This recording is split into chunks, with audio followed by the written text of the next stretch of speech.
Hey everybody, it's Nick with the Realest agents at Turpen Realty, and I want to talk to you really quickly about one item that is so crucial whether you're buying or selling a home, and that's the home inspection. So let's say we were all looking at homes today and you found the perfect house and you want to write an offer. We're going to do it on what's called a purchase agreement, and in there is a section on inspections, and you can choose to make it contingent on an inspection or not contingent on an inspection. And most of the time, and we're always going to recommend that you have a home inspection and make it contingent on that inspection. Now, typically it's going to be anywhere from 7 to 14 days to complete that inspection and consider any changes you want to make to the purchase agreement. Probably the biggest misconception about home inspections, especially from the seller side, is that you have to pass or fail an inspection. Inspections are completely subjective. Inspectors are not going to either pass or fail. They're going to point out as many items that they find in the home that may be deficient or not working properly. As a buyer, when you have an inspection, an inspector is going to find anywhere from maybe 15 to 40 deficiencies that they find in the home. And that may be a little shocking to have a house that has 30 items that may need repairs, but it's really typical. There is no such thing as a perfect home.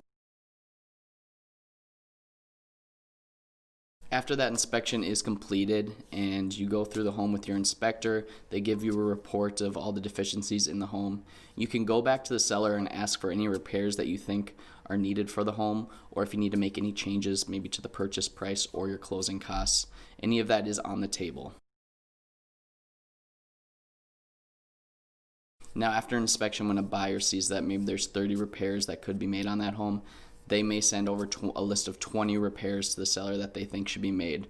And the seller does not have to agree to do any of those. And that's where a deal can really fall apart, is if a buyer has high expectations of repairs that need to be made and the seller's not willing to do them. It is not the responsibility of the seller to make that home perfect.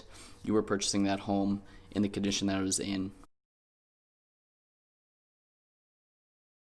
It's very possible that after the inspection you may see so many items that are overwhelming, major items that could affect the value of the home. Because you made a contingent on that inspection as a buyer, you have the right to back out of the deal with no penalty. A good inspector is not going to scare buyers from buying a home. Their job is to show you the repairs that should be made, when they should be made, how much they might cost, and really how to be a good homeowner.